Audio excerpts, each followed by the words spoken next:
Mais c'est ce que j'essaie d'expliquer à mes équipes. Moi, je privilégie le collectif à l'individuel. C'est-à-dire que le remote, c'est bien pour l'individu parce qu'il travaille de façon concentrée, mais par contre, c'est pas bien pour le collectif qui arrive au bureau et voit personne.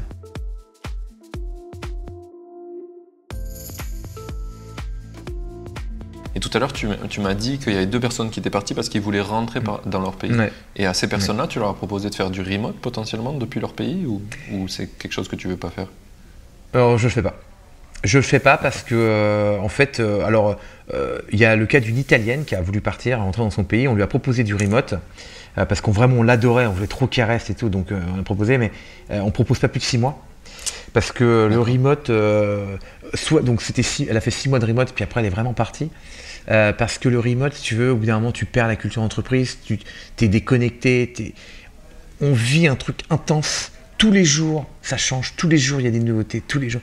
En remote, tu viens complètement déconnecté. Mais déconnecté au sens, tu sais plus qui est dans la boîte, tu sais, on recrute, je sais pas, une trentaine de personnes par an, tu vois. C'est bien simple, tu vois, l'année dernière, on a recruté 32 personnes. Si tu es en remote, tu les connais pas, du coup, tu n'es pas à l'aise. Et puis, il y a vachement d'amitié qui se crée chez Superprof. Donc, il y a plein de groupes qui se créent, des potes, des machins, les potes de basket, les potes de ping-pong, les potes d'apéro, les potes, enfin, tu vois, les cinéphiles. Si tu es en remote, tu arrives là-dedans, tu n'as que des groupes de potes, tu es tout seul. C'est pas évident, tu vois, ils ne te connaissent pas. Donc, peut-être que je me trompe, mais je ne crois pas du tout au remote. D'accord. Enfin, pas pour Superprof, ça va trop vite, ça change trop vite. Ok.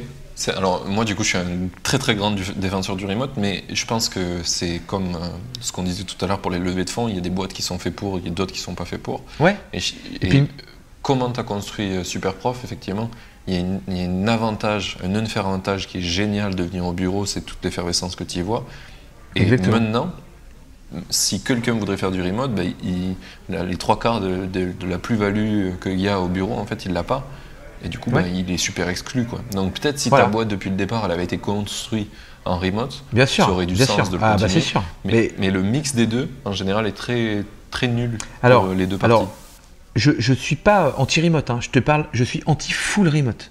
Tu vois, quelqu'un qui est à l'étranger, c'est full remote. Hein. Il ne revient plus. Tu vois, c'est un peu différent du remote. Là, moi, il y a plein de gens qui font du remote, il n'y a pas de problème.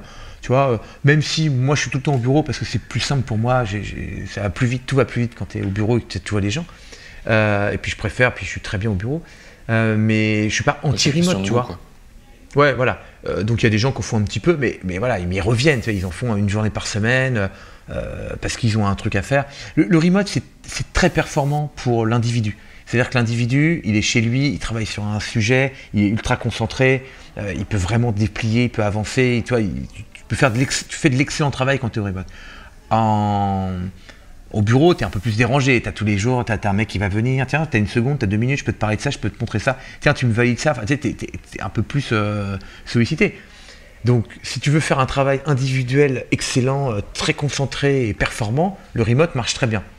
Mais c'est ce que j'essaie d'expliquer à mes équipes. Moi, je privilégie le collectif à l'individuel. C'est-à-dire que le remote, c'est bien pour l'individu parce qu'il travaille de façon concentrée, mais par contre, c'est pas bien pour le collectif qui arrive au bureau et voit personne. C'est pas très agréable d'arriver à ton bureau et dire « Ah merde, je voulais voir des collègues, je vois personne. » Donc, j'essaie de leur dire, venez tous au bureau, on se voit tous, si vous avez besoin de faire du remote de façon exceptionnelle, il n'y a pas de problème, mais je privilégie que les gens se voient, même si c'est moins efficace de façon individuelle. En fait, quand même, le travail collaboratif, quand on se voit, est, selon moi, beaucoup performant quand on est ensemble. Mais tu as raison sur un point, c'est parce que j'ai construit la société depuis le début comme ça.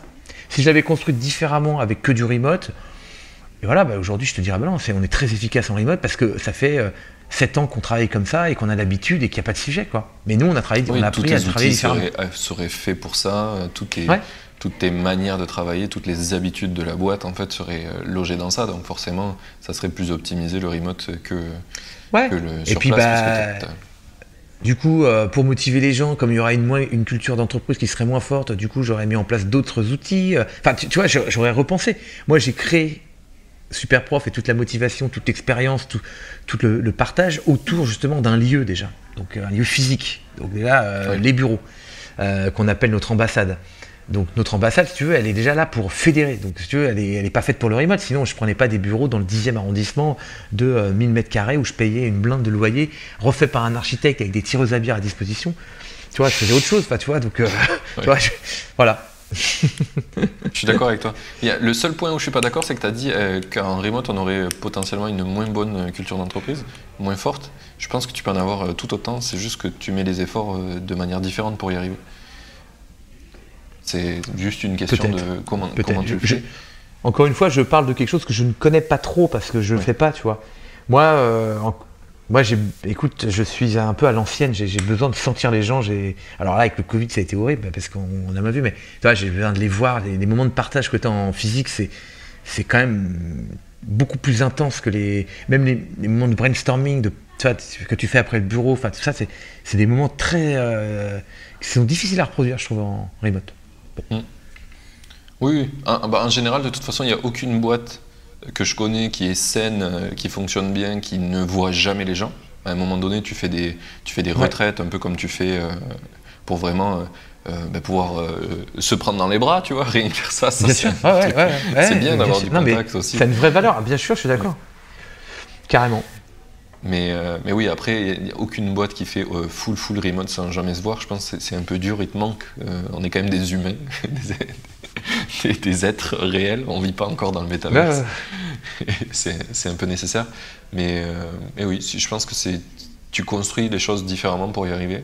Pour arriver à avoir une culture d'entreprise. Buffer, par exemple, a été une des entreprises pionnières aux US sur ça, où ils ont vraiment énormément fait de conneries, énormément appris, parce que ça fait des années qu'on construit des entreprises sur place. Ça, c'est quelque chose d'assez bien documenté, mais des entreprises en remote, c'est assez neuf, puisqu'on n'avait pas les outils avant pour le faire. Donc c'est un peu plus early et un peu plus difficile. Mais c'est tout à fait faisable, je pense, et j'ai vu des très belles boîtes arriver à faire ça, avoir une très bonne cohésion d'équipe. C'est juste une traque différente, quoi. Pour rien te cacher, il y a 3 semaines, je discutais avec le fondateur d'une société, et eux, ils ont carrément pas de bureau. Eux, ils sont 50, tu vois, c'est pas rien. Moi, alors, c'est 50 informaticiens, donc voilà. Ils sont sur Discord du matin au soir. Et ça se passe très bien, pas de turnover, ils payent bien les gens, ils gagnent tous ces appels d'offres, enfin il a l'air de vivre un moment heureux.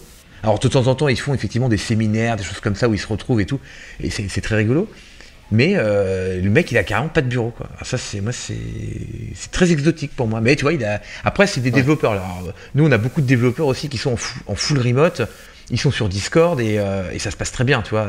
Les développeurs, c'est aussi une catégorie de gens un peu particuliers qui ont besoin de s'isoler, qui ont besoin d'être seuls, qui sont assez solitaires généralement, qui ont l'habitude de faire des échanges, qui jouent aux jeux vidéo. Enfin, tu vois, ils ont la culture déjà. La culture en ligne est déjà beaucoup plus la présente. culture en ligne, voilà. Bon, donc voilà, mais j'ai carrément pas de bureau, moi, ça. Bon. Donc il met l'argent de ses loyers dans ses séminaires, c'est une bonne idée aussi, quoi.